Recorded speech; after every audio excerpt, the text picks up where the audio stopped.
Hey everyone, Tim Schofield here, and Realme just sent over this fairly large box with a new phone inside along with a couple of extras. This is the Realme GT, which is a 5G phone. They also sent over this purple example of a stainless steel cooling system which changes colors when you apply heat to it. So we're actually going to play with a little fire in this video. But anyways, I'd like to unbox the Realme GT, which is their budget flagship. It starts at $430 around there and has the Snapdragon 888 processor, which is the latest flagship from Qualcomm. It has a 120 hertz Super AMOLED display, 65 watts of charging, along with a triple camera system. So we will unbox the phone and also take a look at some of the extras that Realme sent over. Let's get started.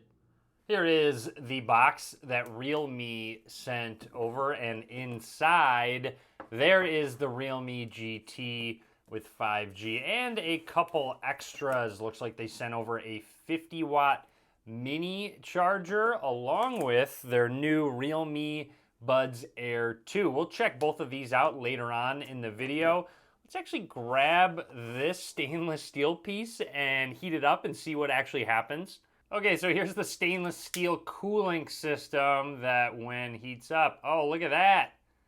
Actually is changing colors from the heat. That's really cool. Changed from purple to that light blue.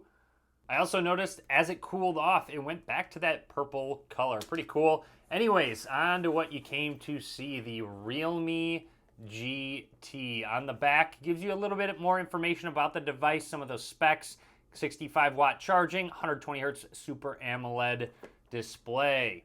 Opening the box. Hey, welcome to the Realme family. Let's take this out. The phone is underneath. See what we get inside this box. Pretty standard booklets, SIM ejection tool, and they also included a case for the phone. Always nice when manufacturers include extras like cases. This one is clear. Next in the box is the charging cable, which is USB Type-C to USB Type-C. Continuing through, here is that phone. We're gonna set that to the side for just a second. Continuing through, the final thing in the box, as you saw, that super dart charging. So it is USB Type-C. And this is 65 watts of charging. I don't know what you came to see. That Realme GT does have an in-display fingerprint scanner. Let's peel this plastic off for the first time. Take this off the back, and really cool look. I actually like the different colors that they have, the kind of racing stripe, which almost has a bit of a texture to it. It is smooth, but it does have a design inside. Hopefully the camera does pick that up. The back has sort of a leather feel, which gives it a good amount of grip. Anyways, I'm going to boot this phone up and we're going to take a closer look at the hardware. Down at the bottom, take a look. A headphone jack, always nice to see. Microphone, USB Type-C slot for charging, and one of the stereo speakers. Moving along the right side here is our power button, which has a little bit of an indent to it with an accent, that orangish accent on the inside. Up towards the top, just one microphone. Also make note how minimal that camera bump actually is. Really doesn't protrude out very much at all. And then along the left side here is where that SIM card slot is, and two volume rockers. And finally, just a closer look at the back of the phone. It says Realme in the corner there. And here is that triple camera system, a 64 megapixel main sensor. You have an 8 megapixel ultra wide angle lens and a 2 megapixel macro lens. Also want to make a quick note that there is a pre-installed screen protector on this phone. Again, nice when they include extras like that. But anyways, I'm going to run through the startup process and talk about anything that's noteworthy. Now let's set up that in-display fingerprint scanner, just setting our thumb on down. I did notice, and even now noticing, that the haptic feedback feels pretty good actually while I was typing in my Wi-Fi password and typing in my PIN code before this fingerprint scanner. It actually is a nice feel to it. So I like the feedback I'm getting as I set this up. You can set up more fingerprints later on, but it does prompt you for a HeyTap account. I'm gonna skip that for now. It gives you an option right off the bat to personalize your phone. So if you wanted to change Your wallpaper, you can go right into the theme store, switch it around to your liking. There's a group of different ones, so let's go ahead and change our wallpaper right off the bat. We also have icon styles where there's material, there's default, there's pebble. You can customize them. I'm not going to run through all the different options. Let's choose material for now. And with fonts, you have two options, Roboto and Real Choice. They don't seem too different, a little bit different overall, but then you can change the size and the display size. And that's it. Welcome to Realme UI. This is based on top of Android 11. Let's get started. There's that wallpaper that we just set up. And taking a close look, this is a 6.43 inch 2400 by 1080p display. Again, Super AMOLED, has a bit of a cutout there for that front-facing camera. And again, this is a 120 hertz display. So looking at it, it seems like it is enabled right out of the box just by looking at it. Let's take a look. Scrolling down, going into display and brightness. Let's turn this to 5 minutes so it doesn't dim again.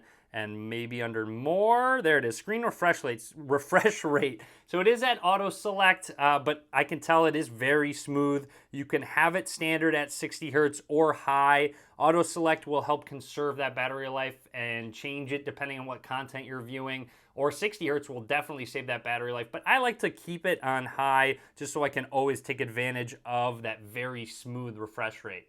Now let's jump into the camera app and see what type of options we have. Just snapping a couple quick pictures, very low shutter lag. Now going over to night mode, it does have that, but in the bottom left, take a look. You can switch to Pro Nightscape, which is really cool. A night mode where you can customize the ISO, white balance, focus, shutter speed, all of that good stuff. Going over to video, you can shoot 4K 60 frames a second, a portrait mode, take full advantage of all 64 megapixels in that one lens.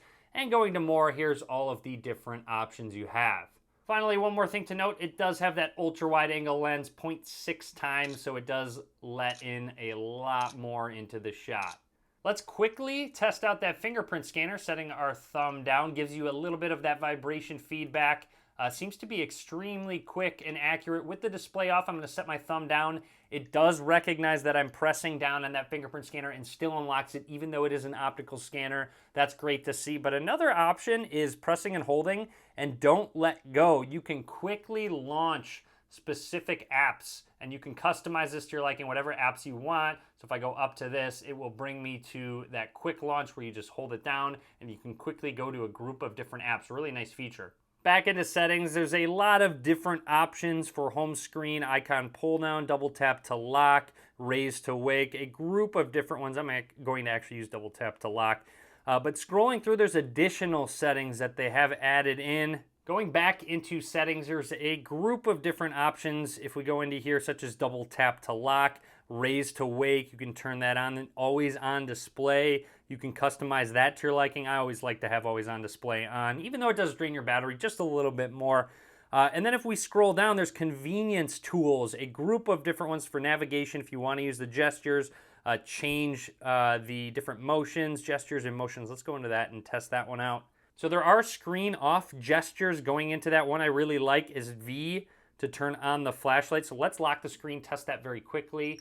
Typing a V recognizes it, that flashlight turns on. If I type a V again, it should turn it off. It didn't turn it off. If I unlock, it turns it off. So that's weird that a V doesn't actually re-turn it off. Generally it will. Anyways, you could do O, double tap to turn the screen on. Other options, smart sidebar to swipe over and have a few different options such as shortcuts and different apps. Going back, quick launch as well. That was what we did with the lock screen. And split screen option, you can use 3 fingers, swipe up, and it will bring you to that split screen option. Let's say we want to go into the Chrome browser now. Let's do that. And there we go. We are now in split screen between settings and the Chrome browser.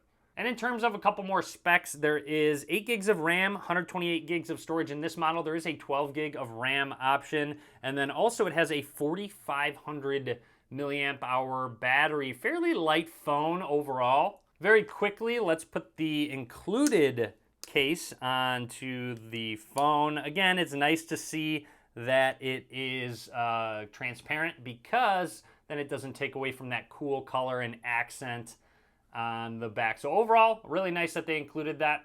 And really cool, this is the 50-watt mini charger. And when they said mini, they were not kidding. Check this out. This is a USB Type-C. This is the cable that it came with, a flat USB-C to USB-C cable for charging. But to put it in perspective, here's the 65-watt charger compared to that 50-watt charger. So you do sacrifice some speed, but look at how much more portable this is. I'm really happy that they have this. I would love to see this type of thing included more in the box. And as promised, a quick look at the Realme Buds Air 2. Here is some of the features, including active noise cancellation, super low latency, 25 hours total playback. The case itself is very reflective and glossy, opening up the top. Let's take out one of these buds. And here it is. It does have a gel tip to the end. There are different sizes, so you can customize it to your ear size, and putting it back in, they will charge in this case here. And finally, you get a very small USB Type-A to Type-C charging cable to charge the buds. Down at the bottom is where that connector is. So there is a quick look at these extra accessories. So overall, that is everything I want to show off in the Realme GT unboxing. Pretty great price for a phone that has the Snapdragon 888 processor with 5G connectivity. Be sure to drop a comment. Let me know what you think about this device. If there's anything more you want to see, just let me know. Be sure to give this video a thumbs up. Be sure to subscribe. A lot more content coming soon. As always, thanks for watching.